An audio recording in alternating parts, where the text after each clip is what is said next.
Was a girl running in our group. She had a high-speed motor in a 40 Ford Coupe. She had a racing cam and a supercharged. Look out, buddy, hot rod and large. She's a hot rod. She's a hot rod. Hey, we got to talk about some stuff here, Chuck, because the whole car world is upside down with this electric car stuff. And the indecision of people, and then, of course, the decision of people, too. I mean, the decision is they don't want them. The indecision is I'd buy one, but how am I gonna gas it up? How am I gonna juice it? How am I gonna juice it? So, it's just, I don't know. Okay, we got to talk about some of this stuff, and it's random. We're gonna flirt around the car world here. Cybersecurity is top of mind for consumers when shopping online. This according to Experian. The credit reporting agency surveyed customers in March, and roughly 80% said they were somewhat or very concerned about conducting activities online, especially buying a car with the big dough. Roughly 80%, we already said that. Their dealerships' digital processes have become a hotbed for fraudsters because those digital processes aren't necessarily sophisticated enough, said Kanchana Sundaram. Wow. The Senior Director of Product and Innovation at Experian. Consumers today are thinking about digital retailers' online systems. Almost half of those Experian surveyed said they were more trusting of businesses that demonstrate cyber security. In other words, they can't get picked off and all their information and then get, go bankrupt or, get stolen blind, as it were. Now, now, to accommodate, Charles, and I don't know how they're going to do this, but to accommodate the manufacturing of electric vehicles and gas vehicles, because they got to do both. Right now, they're talking about hybrids, and they got to do all three. Well, GM has set up a flexible manufacturing strategy with dedicated plants that build gasoline vehicles and EV vehicles, as well as plants that build both. This should be interesting. They call it, what do they call it? Agile manufacturing strategy. Making EVs next to gas. Oh, well, the decision to repurpose existing sites is less expensive than building new factories and allows agility during the transition to the electric vehicles, President Mark Royce said. The automaker has adopted a flexible manufacturing strategy with dedicated plants that build gasoline vehicles and EVs, as well as plants that build both to use existing capacity and meet customer demand. When you convert plants, it's large. In our case, it's not as large as trying to build a new plant, Rice said in a car management briefing seminar that was just recently held out east. Yeah, it's they are going to do a site. What do you think about that, Chuck? Can you imagine getting the electric parts put on your gas car and the gas parts getting put on your electric car? How are they going to keep track of that? They're going to have to get some people that are on the ball. They're going to have some recalls. I'm telling you, we're going to have pages of recalls of wrong parts being put on, parts that don't fit. I mean, it's not going to be pretty. Definitely not going to be. Well, what's going to happen is eventually someday somebody's going to try to put, go get gas for their EV and stick that in there, and that'll be a mess. Oh. Yeah, stick the gasoline thing in it and start squirting it in that wire holder. I've already seen a couple of those where the person pulls up to the gas tank with a Tesla, pulls up to the gas pump with a Tesla and kind of looks around, not sure what to do. Or there was a video of a guy that was filling up his EV and he was standing there holding the EV charger like it's a gas nozzle. Yeah. They said, I wonder if he stood there for 2 hours. Oh, my God. So a lot of people still got to learn the rules of how Or 8 hours. Or 8 hours, yeah. Oh my God. See that, but building them right next to each other, that's probably not a bad idea. And I'm sure with quality control measures, they'll do fine. That's the big if, right? Yeah, that is always the big if, quality control measures. Will they work? Will they be implemented? Can you get them to actually, make something happen? Well, we'll see what happens, but I got to tell you, I thought it was pretty cool. I thought that was a manufacturing extravaganza. Well, here comes the more delays. Everything is both pushed back and delayed, and General Motors delayed an additional $330 million investment in Thacker Pass Lithium America, says. They had announced a $650 million investment in 2 trenches in Lithium America's last year. Lithium America's last year. In other words, they're trying to develop Thacker Pass Lithium mining project in Nevada, which holds enough of the battery metal to build 1 million electric vehicles annually. See, man, how far are they going to dig? Holy crap! Oh, the lithium miner said it is exploring alternative structures for the investment, and extended the date for deal closure to December 20th. If the deal is not closed on their end by that time, Lithium Americas will have to grant additional rights to the automaker. GM did not immediately respond to Reuters' request for comment. In other words, if they're backing off on the lithium investments, guess what the price of lithium is going to do, Charles? It's going to go in the tank. The price of lithium is going to be zip. And guess what? I don't have a problem with that. I don't want them dig it. I want them to quit. I want them to quit digging. I don't want that. If you want to pollute the air, I guess you're going to have to. But digging up my planet and scorching the earth is not right. Not at all. General Motors and Samsung SDI finalized their partnership that will invest $3.5 billion in an EV battery plant in Indiana. Well, it seems they pushed back the opening of that Indiana plant to 2027. Give us a little break here so we can make sure that these electric cars are going to be popular. General Motors' 4th electric battery plant, the first with joint venture partner Samsung SDI, so I imagine there'll be a TV in that car too, will start production in 2027, 1 year later than initially expected.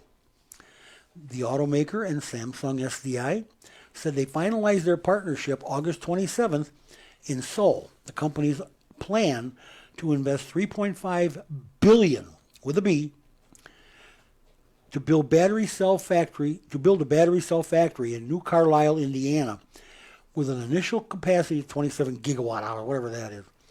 When the site was confirmed in June 2023, the plant was projected to open in 2026 with a capacity of more than 30 gigawatts. So they cut back on that, and they cut back on the time they're going to do it. Samsung and GM say the plant, which is expected to create more than 1,600 jobs in northern Indiana, could eventually produce up to 36 gigawatts of batteries. Charles, you're going to have to research that for me and tell me what I'm talking about. Tell me how my gigawatts make a difference, Maybe next week we'll talk gigawatts. Engineers should know what gigawatts are, what? Right? Right? Yep.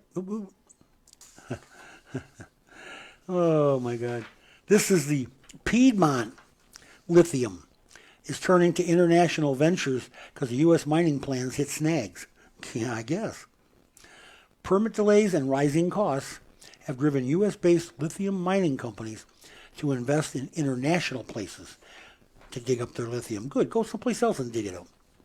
It's still my planet. I don't want you digging on my planet. Piedmont Lithium, a U.S.-based mining company that has supply agreements with Tesla and LG Chemical, LG Chem has faced significant challenges in launching its first mine in Gaston County, North Carolina. Piedmont Lithium is nursing opportunities abroad aimed at amid the U.S. setbacks. Everybody's stopping to buy them. It wasn't always the plan. Our plan has evolved.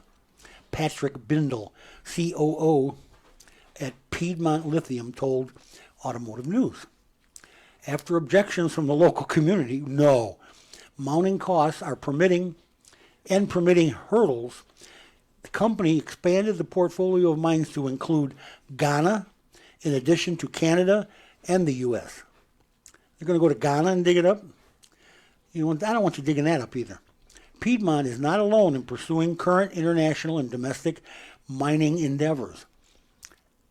Albemarle Corporation, Albemarle is developing a mine in Kings Mountain, North Carolina, but has lithium operations in Western Australia. And American Lithium Corporation has mining plans in Nevada and Peru. That's a big difference. We're going to mine Nevada and we're going to mine Peru. What about that crap? Domestic lithium could be a boon, but the U.S. has the second longest timeline for developing mines, averaging, are you ready for this, Chuck? 29 years for lithium from discovery to production, according to S&P Global. 29 years? As I like to say, but without government. Yeah, we're from the government. We're here to help. We're here to help, not if you're mining, but other than that. Oh, my God. The Inflation Reduction Act, don't get me started, allocated about $11.7 billion to the Department of Energy Lean Programs Office to support new energy projects, including lithium mines. Despite growing demand, the global lithium market is in a slump. Of course it is. The price of lithium used in batteries fell from, listen to this, $80,000 per metric ton, Charles, in April 22 to $12,000 per metric ton in July 24. Let me just tell you, what a difference 2 short years make, according to S&P Global, against the backdrop of softening demand for EVs. In all these stories that I'm relating, Charles, they have a common thread. Declining demand for EVs. Are we declining? Oh, baby, are we declining?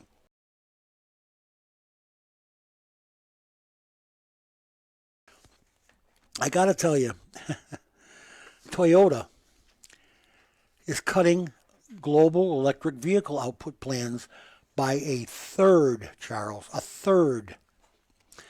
That's a lot of cars. Toyota will build 1 million electric vehicles in 2026 instead of 1.5, a Japanese newspaper said. Other automakers have scaled back electric vehicle plans as sales slow. We are living with this stuff. It's not good. Toyota, the world's biggest automaker, now plans to build 1 million electric vehicles in 26, compared with 1.5 million.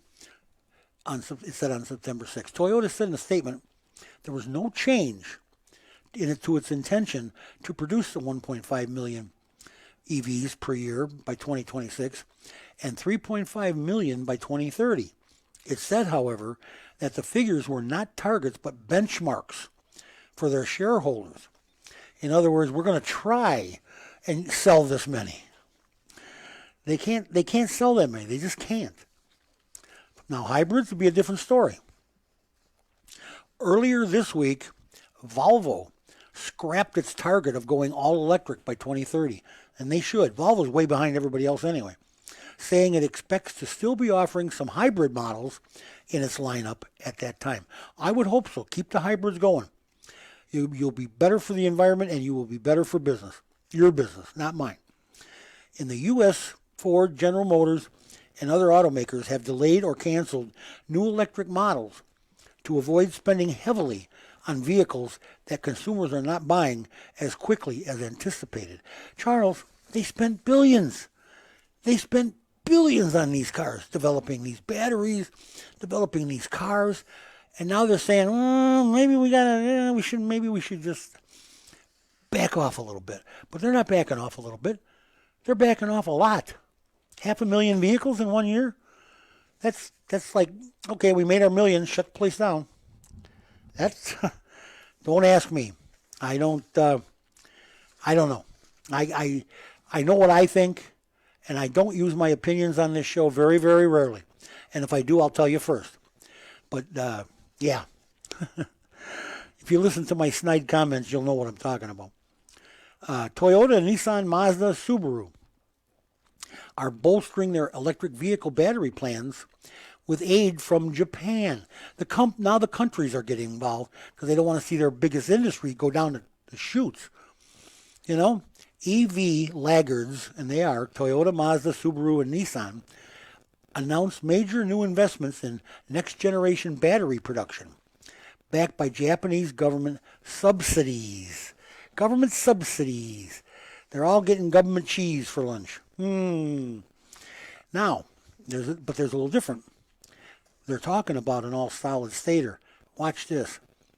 Toyota, Subaru, and Mazda are ramping up the next-generation electric vehicle programs with sweeping plans for new battery factories and government subsidies for new tech including solid-state battery production, as Japan Inc. races to catch up with the global electric vehicle leaders.